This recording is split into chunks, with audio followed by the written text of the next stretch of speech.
და უფრო კონკრეტულად რას გულისხმობს დოკუმენტი, რა ვალდებულებას აკისრებს საქართველოს და რა შეღავათებით ისარგებლებენ ჩვენი მოქალაქეები. უფრო ცოტ კობა ჩხაიძე სოციალურ-ეკონომიკური მდგომარეობის ანალიზის დეპარტამენტის უფროსი საუბრობს პირდაპირ ეთერში. საღამო მშვიდო, მოგესალმებით ბატონო კობა, ძალიან დიდი მადლობა სტუდიაში სტუმრობისთვის. ბატონო კობა, დღეს ითარგმნა დოკუმენტი ქართულ ენაზე და ყველა დაინტერესებულ ადამიანს აქვს წვდომა უკვე თვითონ წაიკითხოს და მიიღოს საჭირო ინფორმაცია, თუმცა იქიდან გამომდინარე, რომ დოკუმენტი ძალიან დიდია და 1000 გვერდიანია. მოკლედ თუ შეგიძლიათ ჩვენს ტელემაყურებელს მიაწოდოთ ინფორმაცია კონკრეტულად რა წერია ამ დოკუმენტში, რა პასუხისმგებლობას ანიჭებს და რაც მთავარია მოქალაქეების ცხოვრებაზე დადებითად რა კუთხით აისახება ეს ყველაფერი. პირველ რიგში მინდა მეც მივესალმო ამ დოკუმენტის გამოქვეყნებას ქართულ ენაზე, ჩემთვისაც ძალიან საინტერესო იყო მასთან გაცნობა.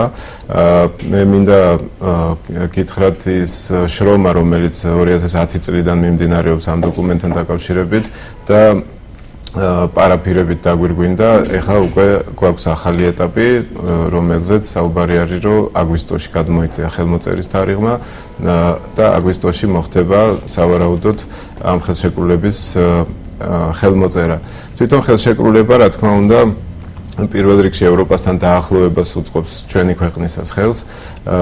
მნიშვნელოვანია იმით, რომ ჩვენ გადავალთ პირველ რიგში საკანონმდებლო კუთხით მოხდება კანონების ჰარმონიზება, როდესაც მივაახლოვებთ ევროპულ სტანდარტებს ყველა ჩვენს ევროპულ კანონებს, თუმცა არ ნიშნავს ეს, რომ კალკირება მოხდება კანონმდებლობის, რა თქმა უნდა, ანუ ის რაზეც მოარული საფრთხეები არის, რომ კალკირება მოხდება და რაღაც, ანუ ჩვენ შევინარჩუნებთ ჩვენს ეროვნულ არც ითხოვს ევროკავშირი ჩვენგან ამ ტიპის ქმედებებს, ჩვენ უბრალოდ მოვახდენთ პარაფირებას ამ დოკუმენტის ეს ხელმოწერას და შევუდგებით მეთოდურად გაწერილი გრაფიკით, რომელიც მითითებულია ამ ხელშეკრულებით, შევუდგებით იმ საქმიანობას, რასაც ქვია ქართული სახელმწიფოს ევროპასთან დაახლოება. კონკრეტულად რა სფეროებში მოხდება დახვეწა ჩვენი კანონმდებლობის გულისხმობ, რა მიმართულებით გატარდება ძირეული ცვლილებები. აქ საუბარია სურსათისმგებლობის უფრო რეგულაციების გამკაცრებაზე, ასევე სავაჭრო ურთიერთობების რეგულაციების განმტკიცებაზე, რამდენიმე ასეულობით ახალი კანონი იქნება შემოსაღებიო, როდესაც პოლიტიკოსები ამ თემაზე საუბრობენ, ამბობენ, რომ სავაჭრო ეკონომიკური ურთიერთობების დარეგულირების მიზნით საჭირო იქნება დაახლოებით 300-მდე ახალი კანონის შემოღება. აი ამ მიმართულებით რო გაგვიმარტოთ რა სფეროებში საქართველოში არ აქვს იმდენი კანონი, რომ ყველაფრის რეგულაციას ვახდენდეთ, ამიტომ კანონშემოქმედება, რომლითაც პარლამენტი არის დაკავებული, გაგრძელდება, თუმცა ამ შემთხვევაში უკვე დაიწყება რეალურად ევროპისკენ მიმავალი გზის შესაბამისი კანონების კანონშემოქმედება. და რაც შეეხება თვითონ რას გულისხმობს, მაგალითად თქვენ ხშირად ახსენეთ სავაჭრო კუთხით. ვაჭრობა, რა თქმა უნდა, ერთ-ერთი ყველაზე მთავარი კომპონენტი არის ამ ხელშეკრულების და ქართულ კომპანიებს უხსნის გზას ევროპული ბაზრებისკენ. პირობითად გზის გახსნაში იგულისხმება არა მარტო ის, რომ მე ვაწარმოებ პროდუქტი და წავიღე, არამედ ქართულ კომპანიებს შეეძლებათ ღია ტენდერებში მონაწილეობის მიღება, დაუშვათ რომელიღაც ჯარის მომარაგების კუთხით იქნება თუ სხვა, ეს რა თქმა უნდა ძალიან მნიშვნელოვანია და აქედან გამომდინარე გაჩნდა მოთხოვნა იმაზეც, რომ ქართული პროდუქტი იყოს მორგებული იმ სტანდარტებზე, რომელიც ევროპას გააჩნია კვების პროდუქტების მიმართ. მაგალითისთვის ჩვენ ინტერესშიც, მაგალითი პრინციპში ისეთი თემა, მაგრამ ჩვენ ინტერესში, ქვეყნის ინტერესში შედის ჩვენივე უსაფრთხოება კვების პროდუქტების მხრივ. მე შეგახსენებთ, რომ ეხლა ხანს საქართველოს მიიღო კანონი, რომლითაც აიგრძალა გენმოდიფიცირებული პროდუქტები, რომლებზეც დიდი დავა მიდის საერთაშორისო არენაზე, ანუ მათ სარგებლიანობაზე და ზიანზე. ნუ ეს კიდე დავის საგანია, მაგრამ საქართველოს აიღო კურსი ხარისხიანი ეკოლოგიურად სუფთა პროდუქტებისკენ, შესაბამისად ეს იქნება ის ნიშა, რომლითაც ჩვენ წარუდგებით ევროპის ბაზრებზე. ერთ-ერთი მათი მოთხოვნაც ეს არის, რომ დაიხვეწოს და უფრო უსაფრთხო გახდეს კვების პროდუქტები და ადგილობრივი წარმოების პროდუქტის ხარისხის სტანდარტიზაცია, როგორ იყოს შეფუთვა, ბატონო კობა, ასეთი ტიპის რეგულაციები და გამკაცრება ხარისხის პროდუქციაზე ფასების ზრდას. მე ვფიქრობ, რომ ნაკლებ სავარაუდოა, რადგან ეხლა აგიხსნით ჩემს მოსაზრებას, იმიტომ რომ ჩვენ დღეს ორიენტირებული ვართ იმ ბაზრებზე, სადაც ნაკლები ფასიც აქვს ამ პროდუქტს და ამავე დროს ნაკლებ სტანდარტს ითხოვენ, ხო?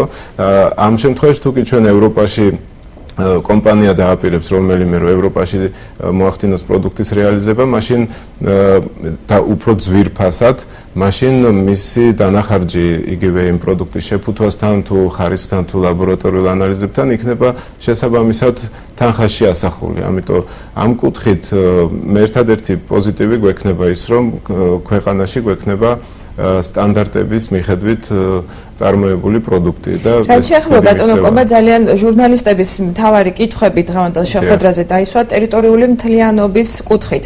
აი რა ფორმით შევა საქართველოს ევროკავშირში შორეულ პერსპექტივაზე რომ ვისაუბროთ.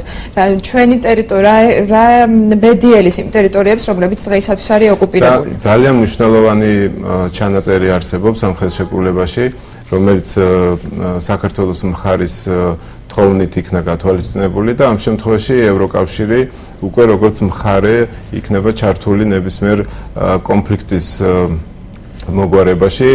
მე მინდა აგრეთვე გითხრათ, რომ ზოგადად ეს დოკუმენტი გულისხმობს რეგიონის სტაბილურობის შენარჩუნებაში, ამ შემთხვევაში საქართველოს და ევროკავშირის აქტიურ მონაწილეობას, ანუ ორივე მხარის ინტერესში შედის არა მარტო საქართველოში არსებული კონფლიქტების, არამედ რეგიონის სტაბილურობა, რადგან ეს ყველაფერი უკავშირდება როგორც ეკონომიკას, ასე ადამიანის უფლებებს და ეს მნიშვნელოვანი კომპონენტი ისევ და ისევ მინდა გითხრათ, რომ არის ძალიან მნიშვნელოვანი ამ წუთას ჩვენი ქვეყნისთვისაც. ეს ჩანაწერი ამ შემთხვევაში ამას გულისხმობ, ანუ ევროპა უკვე აქტიურად იქნება ჩართული საქართველოში კონფლიქტების მოგვარების პროცესში.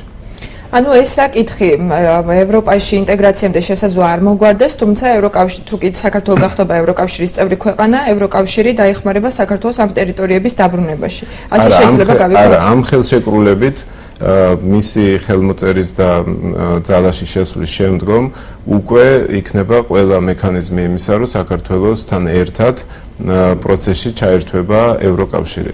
რაც შეეხება ევროკავშირის წევრობას, ეს უფრო აქეთკენ მივდივართ, მაგრამ ეს გრძელვადიანი პერსპექტივა, მაგამდე კიდე ძალიან ბევრი სამუშაო აქვს საქართველოს მთავრობას და ზოგადად სახელმწიფოს. გასაგები კიდევ ერთ-ერთი პუნქტი, რაც ამ ხელშეკრულებიდან გამოიკვეთა, არის საზღვარზე მიგრაციის კონტროლის გამკაცრება. ანუ ამოქმედდება სპეციალური რეგულაციები, რომ გაკონტროლდეს საზღვარზე მიმოსვლა. რა ფორმით და რანაირად გახორციელდება ეს ხომ არ იცით, იმიტომ რომ ძალიან მტკივნეული პროცესი იქნება.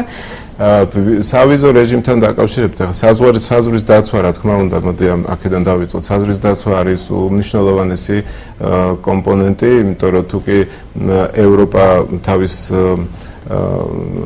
თავის წევრობას გვთავაზობს შორეულ პერსპექტივაში, მაშინ ჩვენ უნდა დავამყაროთ საზღვარზე წესრიგი ერთმნიშვნელოვნად. უბრალოდ რისი კითხვა მინდა დაწესოთ. საქართველოში ტურისტების რაოდენობა სწორედ იმ ხარჯზე გაიზარდა, რომ საქართველოს მთავრობამ გადადგა ეს რამდენიმე ძალიან ბევრ ქვეყანასთან მარტივი სავიზო რეჟიმი გაამარტივა, ან საერთოდ გააუქმეს სავიზო რეჟიმი. ამ შემთხვევაში მე ხა ვერ გეტყვით, მაგრამ არ მგონია ევროპასთან სავიზო რეჟიმზეც საუბარი როცა მიდის, ეს ცალკე ხელშეკრულებები არის დათქმული, ანუ ცალკე რეგულაცია, თუმცა საბოლოო ჯამში ეს ხელშეკრულება შენგენის ქვეყნებთან ითვალისწინებს უვიზო მიმოსვლას საქართველოს მოქალაქეთათვის.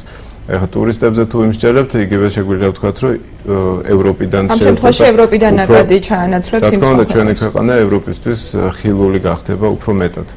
რაც შეეხება საფრთხებს, მინდა აუცილებლად გკითხოთ, მოქალაქეები, რომლებსაც არ აქვს ცდომა დეტალურად ამ დოკუმენტთან, ძალიან ხშირად გამორქვა მე საფრთხეს, რომ ბევრ მათთვის პრინციპულ საკითხზე მოუწევთ უარის თქმა.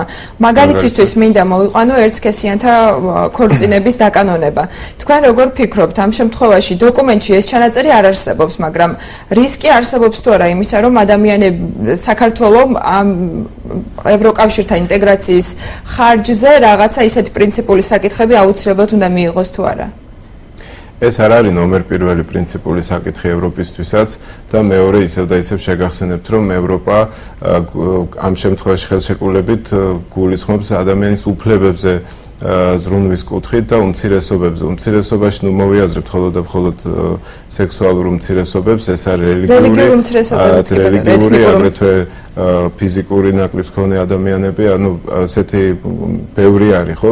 ანუ მათი უფლებების დაცვაზეა საუბარი. რაც შეეხება მივიღებ თუ არა კანონს, ამ კანონზე მე არც კი მსმენია, რომ ვინმე პოლიტიკოსი კანონშემოქმედებით იყოს დაკავებული სექსუალური უმცირესობის ქორწინების თაობაზე. ეს არის არასწორი ინტერპრეტაცია ალბათ და მე მინდა შევახსენო მოსახლეობას, რომ გარდა უმცირესობები არ ნიშნავს მხოლოდ და მხოლოდ სექსუალურ უმცირესობას, ეს არის ძალიან სხვადასხვა და პატარ-პატარა ჯგუფები მოქალაქეებისა, რომლებსაც გააჩნიათ ზოგს ფიზიკური ნაკლი თუ სხვა ესენი რელიგიური თუ ასე შემდეგ. ამიტომ ამ შემთხვევაში ჩვენ უფრო ევროპულ მიდგომას გვთხოვენ და აქეთკენ ნაბიჯები იდგმება კიდეც. ძალიან დიდი მადლობა ტელემაყურებელს შევახსენებ პირდაპირ ეთერში კობა ჩხეიძე საუბრობდა სოციალურ-ეკონომიკური მდგომარეობის ანალიზის დეპარტამენტის უფროსი. განვაგრძობთ გამოშვებას.